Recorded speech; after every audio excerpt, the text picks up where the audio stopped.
3 days before Christmas in 2022, while Denver's streets sparkled under a blanket of snow and soft jazz renditions of holiday classics drifted from passing cars, my world quietly unraveled with one phone call.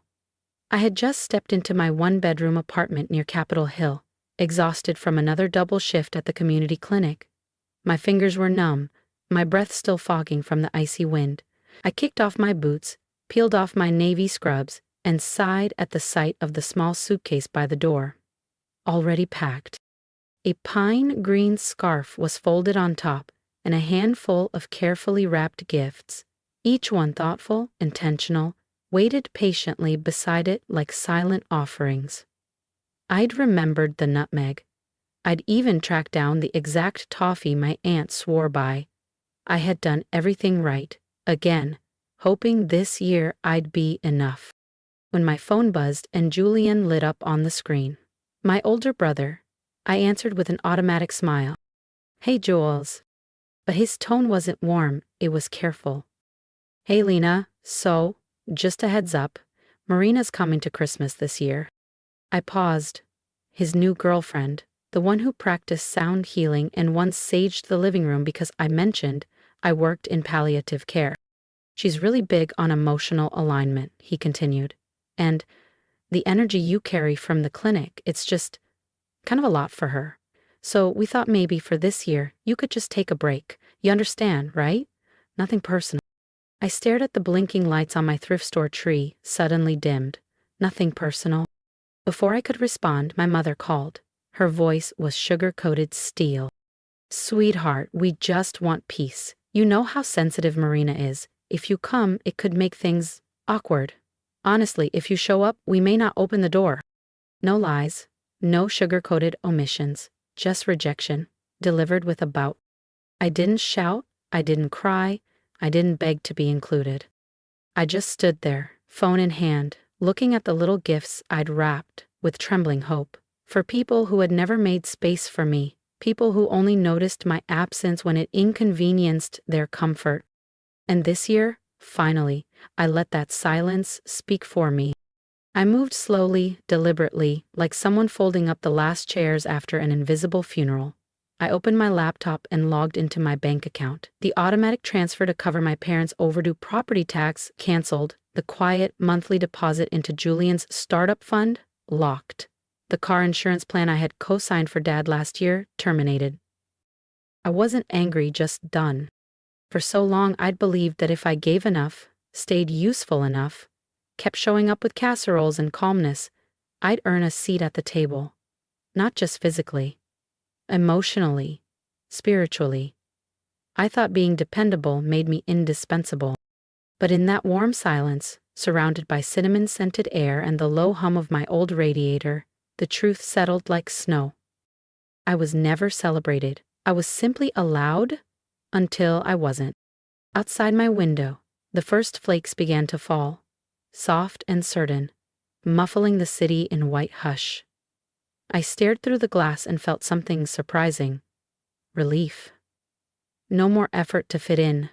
No more asking, shrinking, tiptoeing. No more asking to be let in. This Christmas, I wouldn't be the outsider pressing her face to the window. I wouldn't be the almost enough. They only remembered when something needed fixing. I used to think this was normal. How some kids got spotlight and softness while others were expected to function like furniture, steady, supportive, and silent. I was the oldest. The practice run, as my dad liked to say at cookouts. The test child. The one who had to earn affection through usefulness. Meanwhile, Julian, 5 years younger, was the miracle baby, the charmer, the dreamer. When he skipped rent to fund his band's third album attempt, it was ambition. When I took an extra shift at the hospital, I was overdoing it again. I remembered when he spray-painted abstract shapes across the garage wall at 15. My parents called it passion. Art. They laughed. I dropped a casserole dish 2 days later and got a lecture on carelessness. Once, in high school, I filled out a FAFSA application and left it on the counter for Mom to sign. I even highlighted where. She never asked about it. When my med school acceptance arrived, I brought it home like a trophy. She glanced at it and muttered, "That's intense. Just don't lose yourself in it." Then she turned back to chopping celery. And when Julian dropped out of school for the third time to launch a healing podcast, they hosted a welcome back dinner with candles and wine. There had been balloons, cake, even a framed photo of Julian clutching a paintbrush, still hanging in the front hallway like it was a sacred relic. The same house that had never thrown me a single graduation party seemed to vibrate with pride for the son who hadn't held a steady job in years. I once found one of my old sketchbooks there, half filled with doodles from hospital breaks, scribbled scenes of Denver sunsets, and patients' hands mid-recovery, tossed in the recycling bin beneath takeout menus and expired coupons. When I asked about it, they shrugged, laughed, said they thought it was scrap paper. Maybe it was to them. Maybe I was too. Still, I kept showing up. Through med school, through residency, through the graveyard shifts spent in quiet rooms where most doctors didn't linger. Rooms filled with fading photos, wisp-up regrets, and the ache of being left behind. That's why I chose geriatrics. I saw myself in those long-forgotten spaces. People who had poured out their lives and were now only noticed when things broke. At home, my role never shifted. I was the calm one, the helper, the invisible hand keeping the cracks from spreading. When the roof started leaking after a snowstorm and the insurance denied the claim, I paid for it. Quietly. When Julian's freelance work dried up again, I transferred money without asking questions. When my mom's hip started locking again and her physical therapist stopped coming due to missed payments, I called, scheduled, covered, coordinated. Because I loved them. Or because I still believed that love was something transactional, something you earned through sacrifice. They never said thank you. They didn't need to. In their world, love wasn't spoken aloud. It was assumed, expected, like gravity or daylight.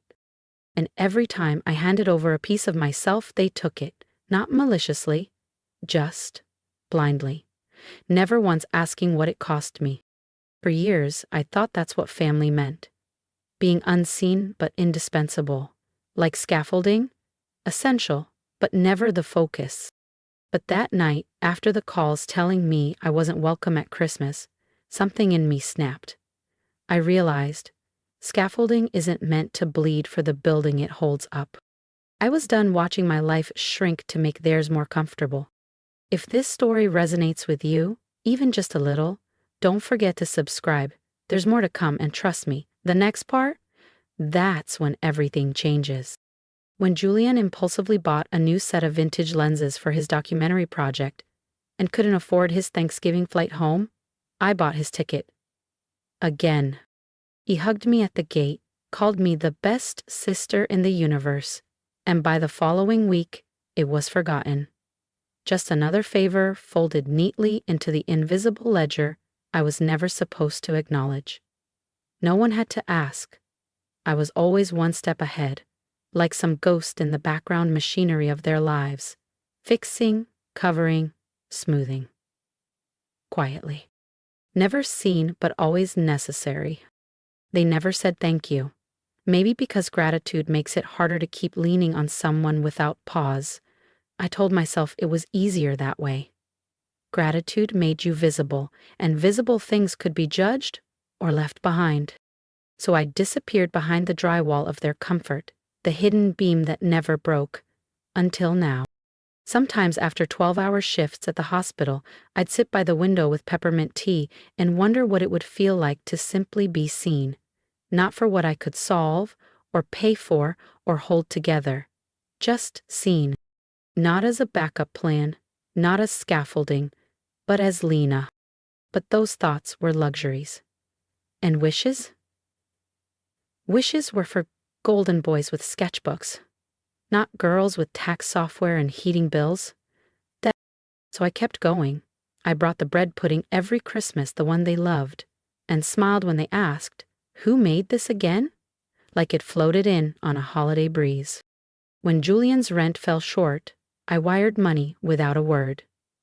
When my parents called, confused by their W2S, I stayed on the phone past midnight, guiding them line by line, while my own taxes waited in a neat, unopened pile beside the fridge.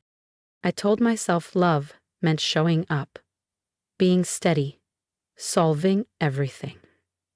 That, one day, if I carried enough weight, someone would turn around and finally see me under it. But standing there in my tiny kitchen, the phone still warm from the call that had banished me from Christmas for being too much, I knew better. They wouldn't see me. Not because they didn't care, but because I had never asked them to. I had trained them not to. That night, with cinnamon clinging to the air and snow falling like absolution beyond my window, I picked up my phone. Not to call, not to beg. I opened my banking app. Quietly I hit cancel. The $800.00 I'd been sending each month to keep their mortgage afloat, gone. Emergency savings, locked. No more surprise repairs, no more middle-of-the-night rescues. Julian's dead car battery next winter. That would be his problem. At first, it felt robotic. Just a few taps. Cancel auto transfer. End payment authorization. Freeze joint access. Like brushing my teeth or paying my rent. Routine. But with every click, a strange stillness unfurled inside me. Not numbness, not bitterness. It felt like freedom. A bird stretching inside me, wings dry, tentative. Realizing the cage door had been left ajar this whole time, I opened my notebook and made a list, not to guilt myself, just to see. All the quiet debts I had swallowed without a word. The flights, the surprise surgeries, the bounced checks, the broken down cars. The dozens of emergencies I had patched up behind the scenes, without thanks, without ceremony. The ink blurred, not from tears, but from the weight of finally witnessing my own exhaustion. I wasn't angry, no matter how they'd spin it later. Lena's being cold. Lena's always so intense. No, I wasn't angry. And the thing about being invisible for so long is people only notice when you're gone. When things fall. The missed mortgage payment wouldn't sting until the final notice came. The canceled maintenance fund wouldn't matter until the pipes burst again in January. Julian's gigs would still rise and fall like waves, but this time, no net beneath him. No quiet sister stitching it all together with love and bank wires. I didn't make announcements. No dramatic exit. No cryptic Facebook posts. I didn't even tell Aunt Ramona, the only one who still mailed birthday cards in cursive. I just unplugged the half-written Christmas message I'd drafted, wishing warmth and love. I deleted it. The little tree I'd set up in the corner? I unplugged its lights. The presents I'd wrapped, carefully, thoughtfully, I slid them into the hall closet, their shiny paper suddenly ridiculous in the face of my decision. I didn't cry. There was no room for sadness, just clarity. Love isn't supposed to feel like an unpaid job. Family shouldn't feel like a subscription with a hidden fee. I had spent decades trying to earn what should have been freely given. But silence is not love, and usefulness is not belonging. Across town, in a house filled with lights and noise, they laughed without me. And for the first time, I let them.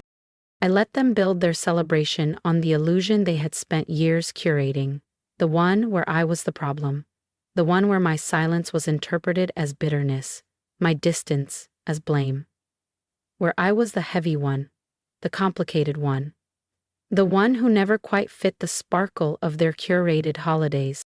For the first time, I didn't show up, and in doing so, I reclaimed something I hadn't even known I'd surrendered. Christmas morning arrived, soft and gray, the Denver skyline cloaked in fog, snow still clinging to the roofs like forgotten frosting. The silence outside echoed the silence within. I sat by the window wrapped in my favorite blanket, the one that smelled faintly of rosemary and comfort. A warm mug of cinnamon apple tea cradled in my hands, the steam rising like memory. I didn't light the tree. I didn't press play on the carefully curated holiday playlist. I once used to fill the gaps. I didn't call. I didn't text. I simply was. Quiet. Whole. Still. The presents I'd wrapped sat untouched in the corner. Colorful, cheerful, a little naive. They looked foreign now, like they belonged to someone who still believed that effort guaranteed belonging. But there was no grief that morning. No ache. No tears. Just stillness. Sacred, cleansing stillness. Like the breath after a long scream. Like air after a storm. I hadn't realized how much noise I'd been carrying until it vanished. Time moved differently that day. Noon passed like a whisper. No calls. No background clatter from my parents' kitchen. No festive selfies from Julian and Marina with hashtags about joy. No Venmo requests for surprise holiday expenses. Just silence. I felt no urge to interrupt it. Until evening fell and the sky turned a bruised purple. My phone buzzed once, then again, 3 times in total. At first, I ignored it, probably some group thread from work I'd forgotten to mute. But then, a message lit the screen. Ramona, can you answer? You've done enough damage already. I froze. Damage? I hadn't even been there. My phone rang, her name flashed again. I picked up, my voice rough from disuse. What happened? Her tone was gentle, like she was approaching something broken. They're saying you ruined Christmas, she said quietly. But Lena, you weren't even there. The words hit like ice. I blinked. How do you ruin something you weren't invited to? She hesitated, then began explaining in fragmented pieces. Apparently sometime after dinner, Marina, wineglass in hand, began admiring the family photos on the mantel. She had paused in front of one photo, a faded, slightly crooked snapshot from a birthday party long ago. I must have been 11 or 12, caught mid-laugh, in a too big maroon sweater, one sleeve nearly swallowing my hand. Marina tilted her head, squinting, and then she said it, clearly enough for the whole living room to hear. That's Dr. Lena Morgan, isn't it? Aunt Ramona nodded slowly. She's the one who sat with my neighbor through the night. Saved her life, really. The air shifted. Laughter cut off like someone had flipped a switch. Forks hovered mid-air. Glasses stopped clinking. Julian went pale. My mother's smile froze. Marina looked from face to face and asked, Wait, Lena's your sister? The one you talk about? No one answered right away. But whatever they said, whatever half-truth or evasive comment came next, was enough. Marina gathered her things, thanked everyone with a politeness sharp enough to cut glass, and walked out. Just like that, by the time Aunt Ramona called me, the ripple had already begun. Marina had posted something, nothing explosive, just honest. A few sharp lines about how families rewrite people to fit prettier stories, about how silence is a form of erasure, about the damage done in rooms lined with smiling photos of people you pretend don't exist. I didn't know the exact wording. I didn't need to. I could picture it clearly, the crash of the curated image, the family friends reading between the lines, the art circles in New York small and gossipy, the quiet unraveling of a brand built on charm and exclusivity. And for once, someone else had noticed. Not someone raised in it, not someone trained to interpret cruelty as affection. Someone who had seen me, not as a burden but as a human being, a doctor, a sister, a presence. That night, sitting alone in the stillness of my apartment, I learned something more powerful than any comeback. Sometimes the sharpest truth is the silence you leave behind. The day after Christmas it began, desperation leaking through polished cracks. An email titled, Let's Reset Things. It read like a corporate memo, bland, polished, full of nothing. It was signed jointly by my mother, my father, and Julian, as if unity could overwrite decades of fracture. No real apology, just talk of heightened emotions, holiday stress, valuing family. Buried halfway down, I found the real request. Could I reach out to Marina, clarify things, smooth it over? Not because they missed me. Not because they finally understood. But because Julian's art career was at risk. It wasn't about me. It had never been about me. Just the mess my absence had left behind. A mirror they could no longer avoid. They hadn't reached out because they missed me. They had simply realized the cost of erasing me had risen higher than they were willing to pay. I didn't reply. That night, as snow whispered against my windows, my phone buzzed again. This time, it wasn't family. It was the hospital administrator.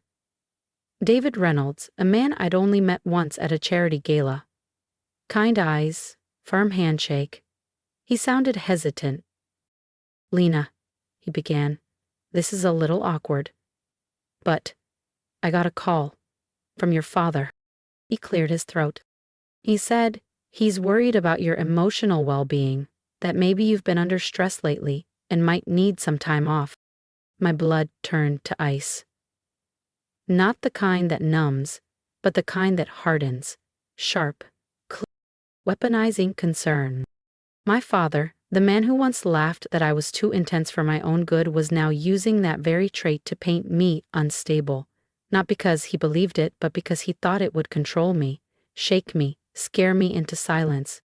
It didn't work. David saw through it. Said as much. But the message was clear. They weren't seeking reconciliation. They were seeking leverage. And that failed. The next move came. A curated smear campaign through group texts. Quiet whispers to cousins and distant aunts. "Lena's just going through a tough time right now. She's isolating herself. She's overwhelmed." No mention of Christmas. No mention of exclusion. Just concerned, weaponized into control. A cousin I hadn't spoken to since Julian's first art show messaged me out of nowhere. "Hey love, if you ever need a yoga retreat, I've got a discount code." Overwhelmed? Awake. Each polished manipulation, every betrayal wrapped in performative care, only sharpened my clarity. They weren't protecting me. They were protecting their narrative. The one where Julian was the gifted heart of the family and I was the quiet utility who never made waves. But I was done smoothing their story. The snow outside kept falling, slowly erasing the footprints of every path I'd taken to make myself smaller for them. And for the first time, I felt no urge to correct the record, no need to defend myself. I knew the truth. But it didn't end there. It never does, not with people who believe they are entitled to your silence. It came next, wrapped in softness, my mother's voice. Outside my door. A quiet Sunday, mid-January. That bone-deep winter cold pressing against the windows like it was breathing. I was at my desk, charting patient notes. A mug of tea sat forgotten beside me. That's when I heard it. A soft knock. I didn't move. I just listened to my heartbeat. Steady, calm. Then I rose, walked to the door, and looked through the peephole. There they were. My mother, my father, Julian, bundled in coats, smiles stretched thin. A picture-perfect apology, framed in desperation. I wouldn't open the door. Not yet. I didn't feel fear, just a detached, aching sadness. The kind you feel when you finally realized the rescue ship you spent years watching for was just another mirage on the horizon. I opened the door an inch, just enough to let the cold slip through the crack and sting my skin, not enough to invite them in. My mother spoke first. Her voice was soft, practiced, coated in something meant to sound maternal. "We just want to talk," she said, gripping her purse like it might hold all the right words. I didn't move. I didn't smile. I didn't soften. Because I finally saw it clearly. They weren't here for me. They were here for the old version of me. The one who still believed love could be earned. The girl who folded herself smaller and smaller to squeeze into the tiny spaces they offered. That girl didn't live here anymore. Silence swelled between us, brittle and loud. I watched my father's jaw twitch, a flicker of irritation in his eyes. Julian shifted from foot to foot like his sneakers might lift him off the porch entirely. They were uncomfortable. After a moment, I gave them the only word that mattered. No. No speeches, no justifications. No bridges built out of my own splinters. Just no. My mother's face cracked, part confusion, part disbelief. As if she couldn't fathom that the reliable scaffolding she'd leaned on for decades had finally crumbled by choice. I closed the door.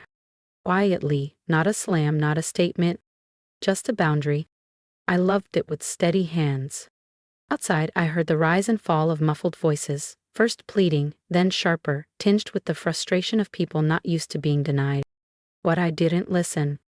I walked back to my desk, sat down, and wrapped my fingers around my mug of cold tea, letting the silence wrap around me like something sacred.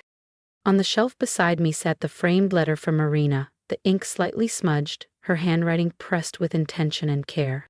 I looked at it and felt, for the first time, weightless. I thought of all the years I'd spent trying to mold myself into a daughter they could applaud, of how I'd soaked up their guilt, their silence, their neglect, and turned it into fuel to keep showing up. I was never meant to be a mirror, ever born to reflect their pride, or to absorb their disappointment. There was something else. And maybe, finally, that was enough. They didn't leave right away. I heard shoes shuffle, voices murmur, desperation curling at the edges. Then another knock, softer.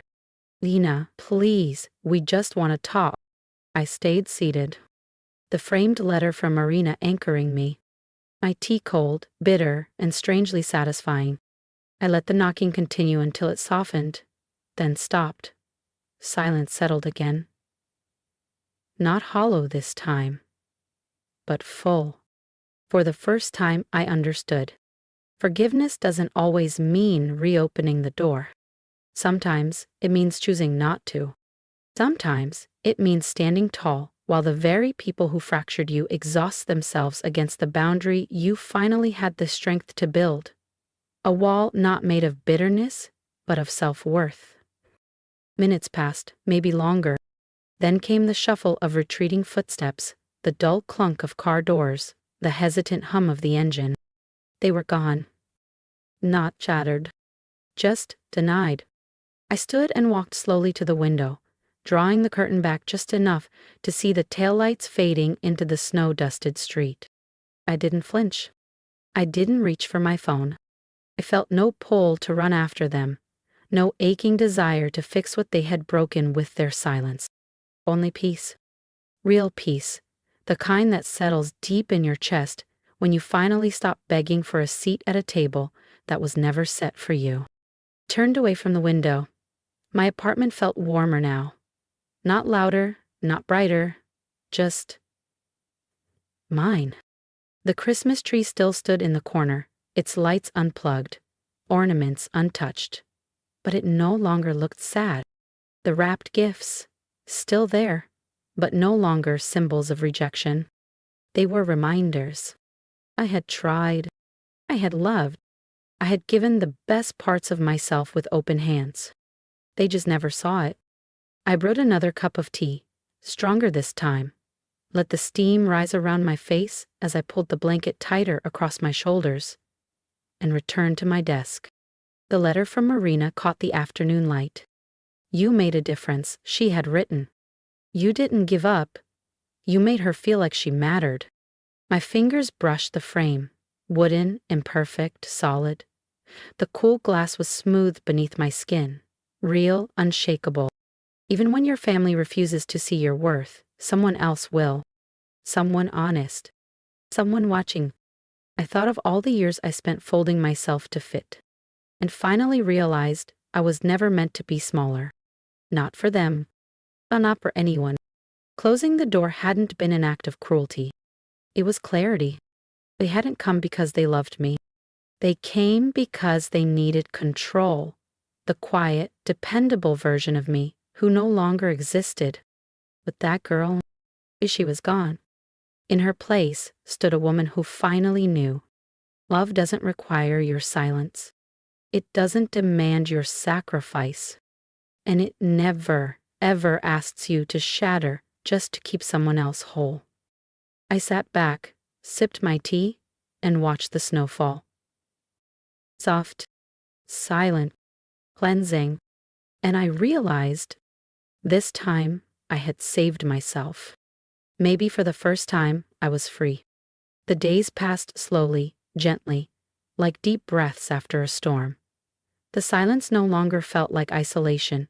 It felt like space I had never been allowed to claim before. I went back to work.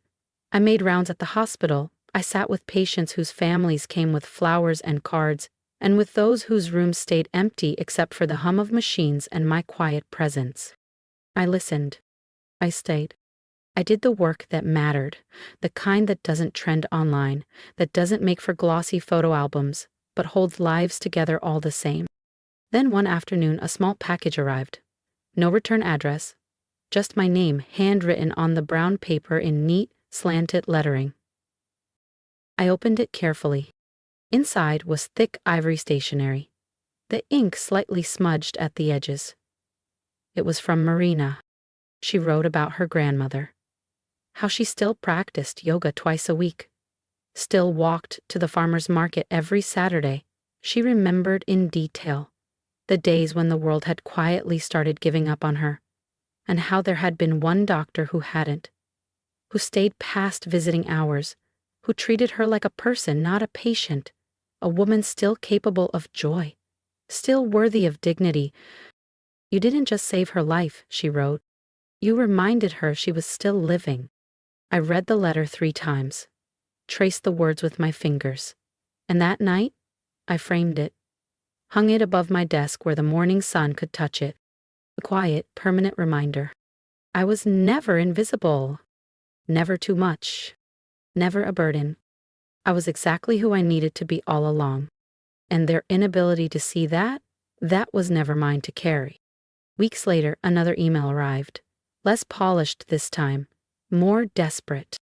We miss you. We never meant to hurt you. Can we start over?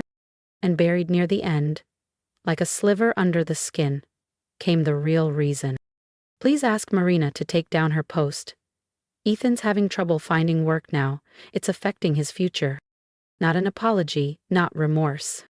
Just another transaction. Another debt they assumed I'd pay to keep the peace. I didn't respond. Some bridges don't need rebuilding. Some doors, once closed, are meant to stay that way. Not out of hate, but out of self-respect. That evening, as I filed notes at my desk, sunlight stretched across the letter from Marina.